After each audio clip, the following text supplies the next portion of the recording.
Bora lá, pessoal, vamos falar um pouquinho hoje, né, nesta aula, sobre o conceito de transmissão de calor. Transmissão de calor é um conceito bastante importante para provas como é o caso do Enem, tá? Então, falando sobre essa ideia de transmissão de calor, nós temos que ficar atento a 3 detalhes. Primeiramente, a partir do momento que nós falarmos sobre esta passagem de calor de um corpo para outro, e é só para ressaltar para vocês, eu já falei como medir a temperatura e já vimos um efeito desta grandeza considerada como uma grandeza calor. Então, vimos como medir temperatura sobre o calor. É uma energia que transita, uma energia que se desloca de um corpo para outro, que é o que nós veremos a partir de agora, e vimos o efeito de um corpo receber uma determinada quantidade de calor ou dele estar perdendo essa quantidade de calor, que é o que nós conhecemos como a dilatação. Nessa forma, nessas transmissões de calor que nós temos de um determinado objeto para outro, eu quero que você fique atento ao seguinte. A primeira das maneiras, ela é chamada de condução térmica. Então a primeira das formas de passagem, de mudança, de deslocamento dessa grandeza de um corpo para outro é a considerada condução térmica. O detalhe mais importante, ao meu ver, originalmente, é o seguinte. Para que haja transmissão de calor entre 2 corpos, é necessário que os 2 corpos possuam uma diferença de temperatura. Se o calor, ou melhor, se 2 corpos possuem uma mesma temperatura, o calor não passa de um corpo para outro. A condição, portanto, é que existem entre 2 corpos diferentes temperaturas. A partir do momento que nós temos diferença de temperatura, nós podemos ter a transmissão de calor acontecendo através da condução térmica. Mas fiquem atentos ao seguinte, dentro desta condução, nós podemos dizer que, originalmente, ela ocorre, esse processo de transmissão de calor, geralmente, ele vai estar acontecendo normalmente nos corpos que se encontram na fase sólida. Então a transmissão de calor através da condução, ela normalmente vai acontecer nos corpos, estando eles na fase sólida.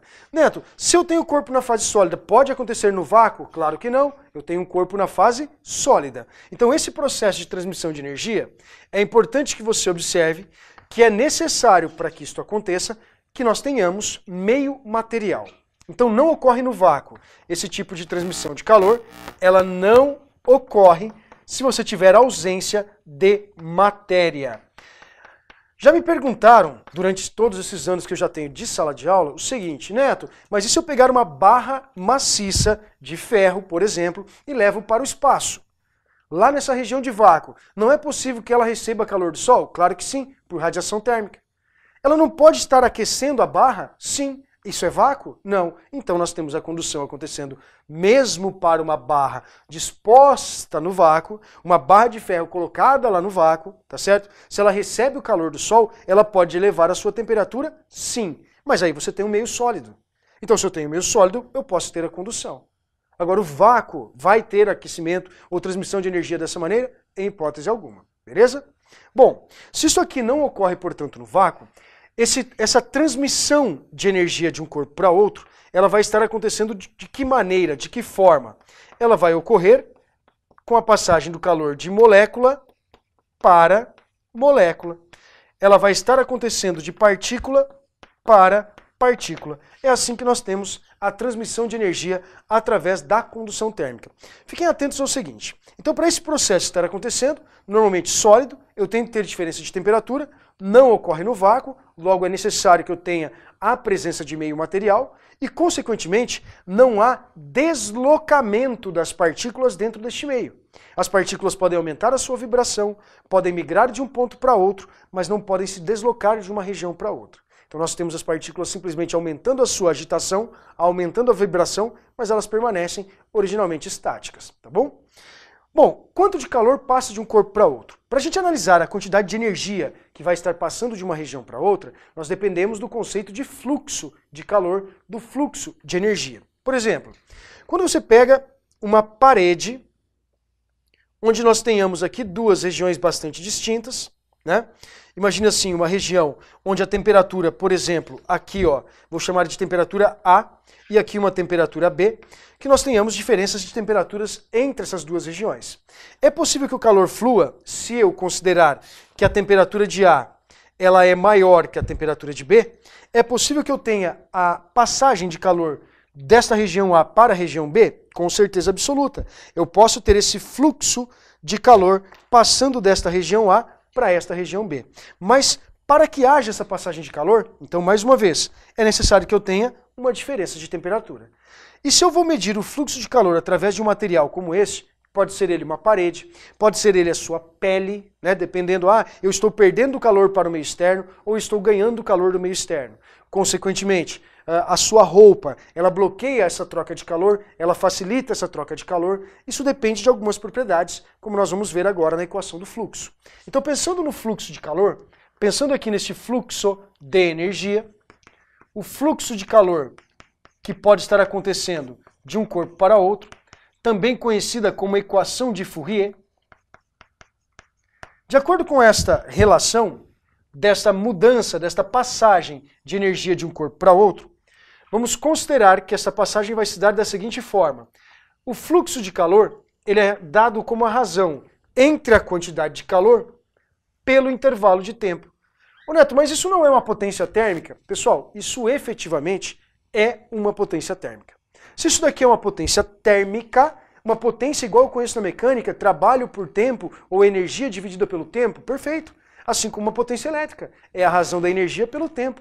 A potência sonora, energia pelo tempo. É uma quantidade de energia, aqui no caso especificamente o calor, dividido pelo intervalo de tempo. A partir daí, se isto é uma potência térmica, a unidade que nós vamos adotar é a caloria por segundo. Presta muita atenção no seguinte. Quando nós medimos essa potência térmica em calorias por segundo, eu não estou adotando o sistema internacional. Isso é um sistema usual. E na parte de termologia, mais especificamente em calorimetria, nós temos obrigatoriamente as grandezas podendo ser medidas em unidades do sistema usual. O restante da física nós trabalhamos com o sistema internacional. Aqui também, eu posso adotar o sistema internacional, mas é muito comum usarmos esta unidade de medida ou até mesmo o joule por segundo, que é o que nós conhecemos como watt para a unidade de medida desta grandeza, conhecida aí como uma potência térmica. Então é a única parte que eu posso, dentro da física, adotar sem preocupação o chamado sistema usual. Se o fluxo de calor é a razão da quantidade de calor pelo intervalo de tempo, isto é uma potência térmica efetivamente, este fluxo também pode ser medido de outra forma. Pode ser dado como K, que é uma constante, multiplicado pela área, ainda dependente da mudança de temperatura, e dividido pela espessura do material. A partir do momento que nós medimos o fluxo de calor desta forma, aqui nós temos a constante K sendo uma propriedade do meio, então isso daqui vai indicar se o meio é melhor condutor, se tem um melhor coeficiente de condutibilidade ou condutividade térmica, tanto faz, pode aparecer os dois termos para vocês, condutibilidade ou condutividade, mas isso é uma característica indicando que o material pode conduzir mais ou menos calor.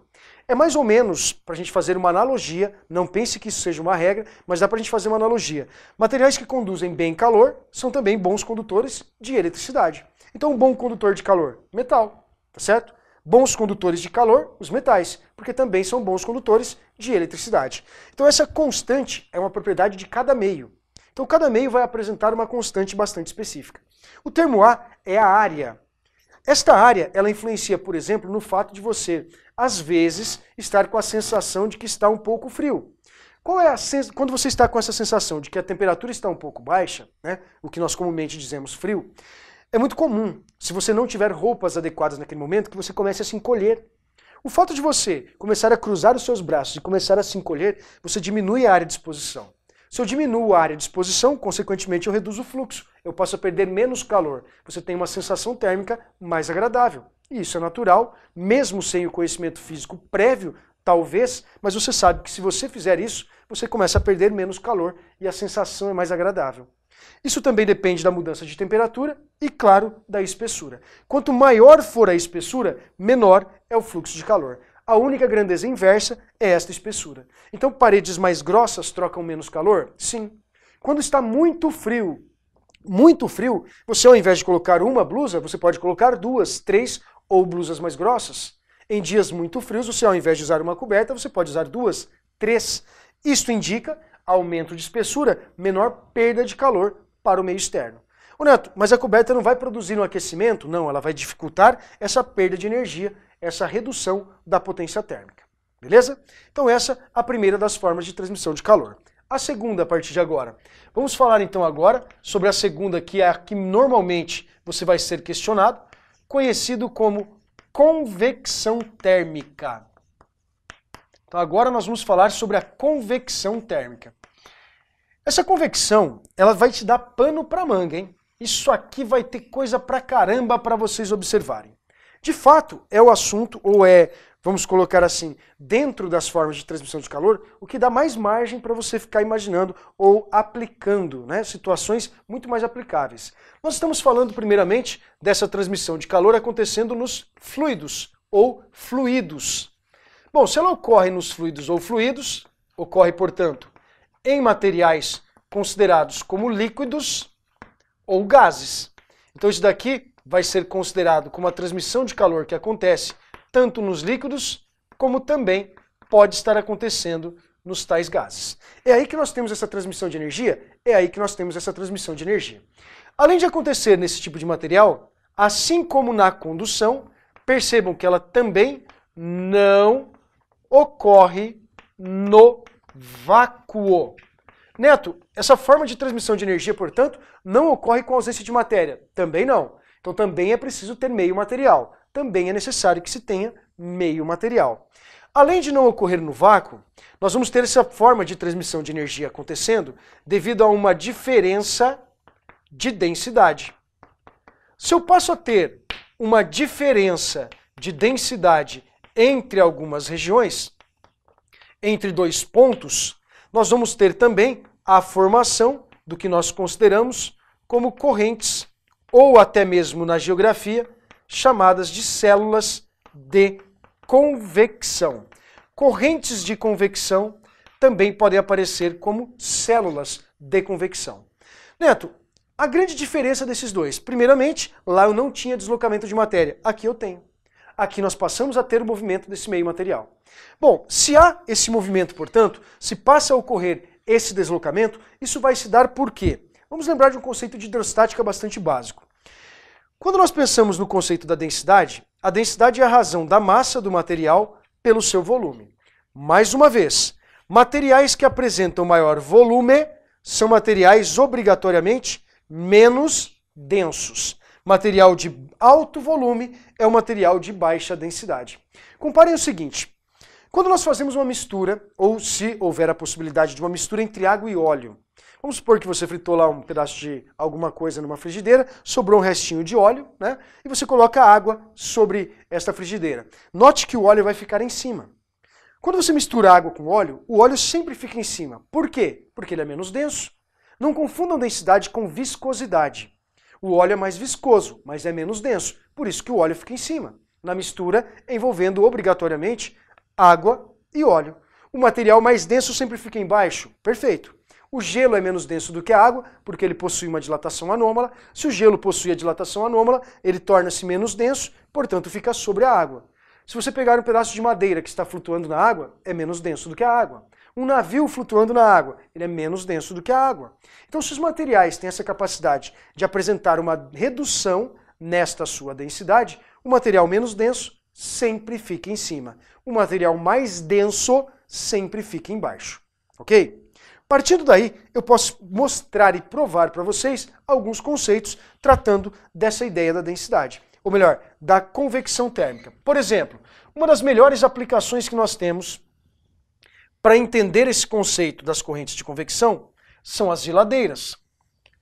Dentro de uma geladeira, nós vamos ter obrigatoriamente o seguinte. Aqui em cima é a região normalmente, o princípio de toda geladeira é o mesmo, mas aqui normalmente nós temos, nesta região, o tal congelador. Qual é a função de um congelador dentro de uma geladeira? Ele retira calor. A partir do momento que ele vai estar retirando o calor deste meio, então ele tira calor do meio, a temperatura aqui de cima, ela diminui.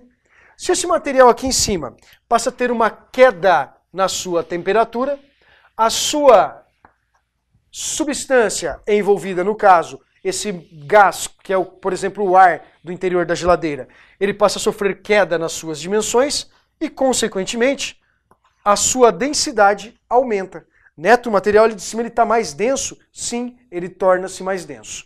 Consequentemente, aqui embaixo, onde nós temos a gavetinha das frutas, dos legumes e das verduras, nós passamos a ter para esse tipo de material uma elevação na temperatura, consequentemente o material sofre uma expansão e a sua densidade diminui. Neto, mas você não falou exatamente o contrário? O material mais denso, ele não tem que ficar embaixo? Sim, mas o menos denso é que está embaixo. Não é que ele está, ou melhor dizendo, que ele ficará, ele está. A partir do momento que esse material de cima ele é mais denso, de uma maneira bastante grosseira, ele é mais pesado, ele passa a apresentar uma tendência de descer. Quando esse ar frio, vamos colocar dessa maneira, tá? Vamos comparar e dizer, olha, é como se eu tivesse aqui um ar frio e aqui embaixo um ar quente.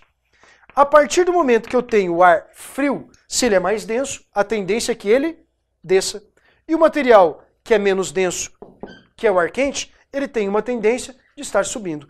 Isto é o que nós conhecemos como correntes de convecção. É quando o material, portanto, passa a realizar ou a descrever este tipo de movimento. O material mais denso tende a descer, o material menos denso tende a subir. Por isso nós temos o congelador normalmente colocado em cima. Posição do ar-condicionado colocado em cima. Posição de um aquecedor colocado embaixo. Correto? Isto explicado, portanto, para que nós tenhamos uma economia, basicamente de energia, e um maior rendimento no resfriamento de uma sala, no resfriamento de uma geladeira ou no aquecimento de um determinado tipo de ambiente. Tá? Então isso daqui é o que nós conhecemos como as tais correntes de convecção. Esta é a formação das chamadas correntes de convecção. Beleza? Vou mostrar mais um exemplo como esse daqui, mas tratando de um conceito referente à geografia. Então vamos comparar aqui um detalhe lá com a geografia, onde a geografia explica para vocês a formação das chamadas brisas. Tá? Eu vou pegar apenas uma brisa para representar. Não vou mostrar as duas, porque obviamente uma é o inverso da outra. Quando nós pensamos no conceito das brisas, vamos imaginar o seguinte, que em um determinado dia, você tem ali a condição de estar no litoral, que beleza, né? Você estando ali no litoral, onde você passa a ter a seguinte condição. Durante o dia, pessoal, é importante aqui que você observe algumas propriedades. Primeiramente, tá?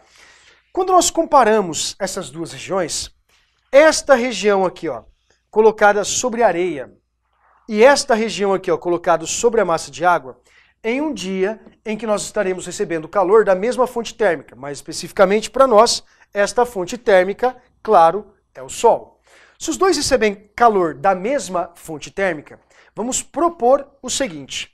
Se eu considerar que a massa de água passa a ser considerada como igual à massa de areia. Se as duas massas forem iguais, eu já posso garantir a vocês que o calor específico da substância água é um dos maiores calores específicos que nós conhecemos, ele é maior do que o calor específico da substância areia. O conceito de capacidade térmica, ele pode ser dado como esta razão, ó, o produto da massa pelo calor específico. Se a massa é a mesma, quem tem maior calor específico tem maior capacidade térmica. Então eu já posso garantir que a capacidade térmica da água, ela passa a ser maior que a capacidade térmica para uma mesma massa da substância areia. Uma outra maneira de entendermos capacidade térmica é pensarmos em função da quantidade de calor pela diferença de temperatura. Logo, quem passa a ter maior capacidade térmica é, consequentemente, quem sofre a menor variação de temperatura. Dentro dessas duas amostras, portanto, eu já posso garantir que a variação de temperatura da substância água ela é menor do que a variação de temperatura da substância areia. Então, por exemplo, durante o dia, se você vai para o litoral, você pisa ali na areia, a areia vai estar com uma temperatura relativamente elevada, se estiver recebendo, claro, uma quantidade de calor desta fonte térmica que para nós é o Sol. Devido a esse recebimento dessa quantidade de calor, a temperatura da areia se eleva e a da água, pouquíssimo. Durante a noite, o processo é inverso. As duas temperaturas diminuem, mas a temperatura da água ela varia muito pouco, a temperatura da areia varia bastante. Então, durante a noite, você tem a sensação de que a areia está com temperatura baixa, enquanto a água parece estar quente para nós. Esse fato ele é causado devido à capacidade térmica. A água tem alta capacidade térmica, muda pouco de temperatura. A areia, baixa capacidade térmica, grande oscilação, grande variação, grande amplitude térmica entre o dia e a noite. Quando nós comparamos essas duas massas de ar, a massa de ar que está colocada sobre a areia, ela vai ficar com uma temperatura durante o dia maior do que a temperatura da massa de água, de ar que está localizada sobre a água. Quando isto aqui, ó, tem uma temperatura maior, ela passa a ter uma tendência natural de estar subindo, correto? O material menos denso, ele sobe. O mais denso, ele desce. Quando isto sobe, ele vai produzir na região da praia uma queda na sua pressão. Devido a essa redução de pressão nesta região, nós vamos estar literalmente succionando esta massa de ar frio para passar a ocupar o seu lugar. É mais ou menos quando você toma refrigerante com canudinho. Você diminui a pressão no interior da sua boca, o líquido sobe. É a mesma forma para você respirar. Você reduz a pressão interna, o ar entra nos seus pulmões. Então, quando aqui eu reduzo a pressão, ele literalmente succiona essa massa de ar frio. Quando isto ocorre, isso passa a produzir um movimento que nós conhecemos mais uma vez como a formação das correntes de convecção.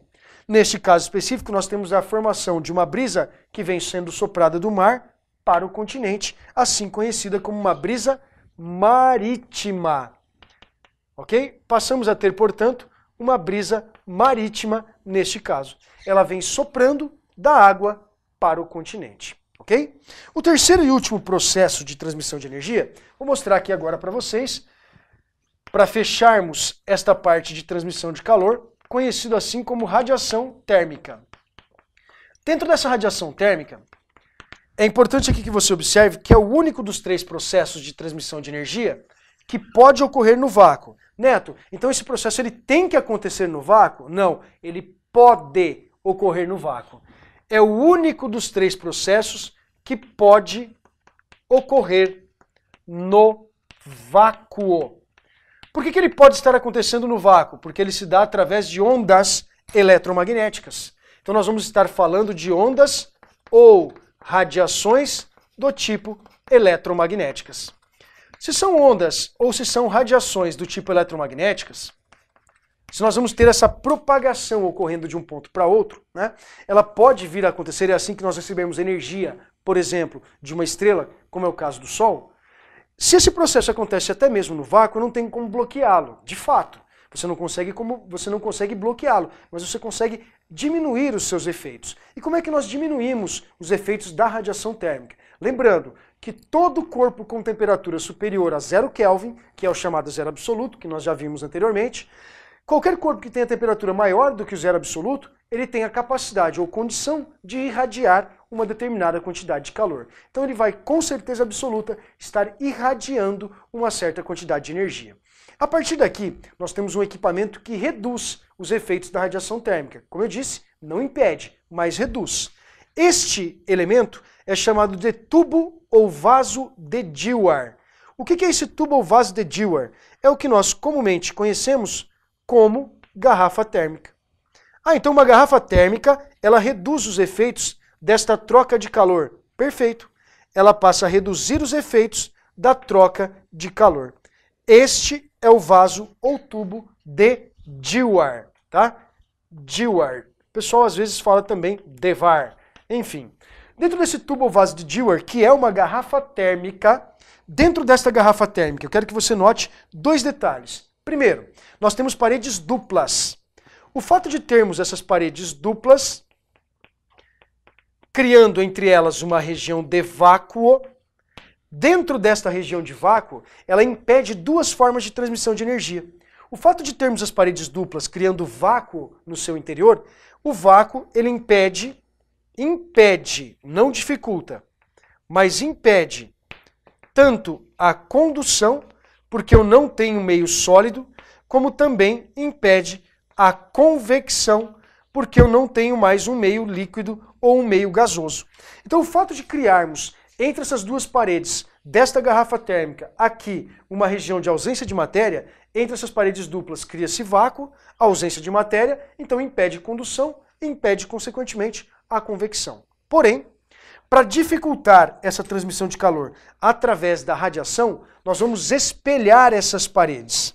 A partir do momento que você espelha essa parede, como nós estamos falando que esta radiação é uma onda ou radiação eletromagnética, eu poderia propor que esta quantidade de calor, ao atingir uma parede como esta, ela passa a sofrer o fenômeno da reflexão. Então percebam, ó, as paredes espelhadas, esta é a função da mesma, termos paredes espelhadas, elas não vão estar impedindo, mas sim estarão dificultando a radiação térmica.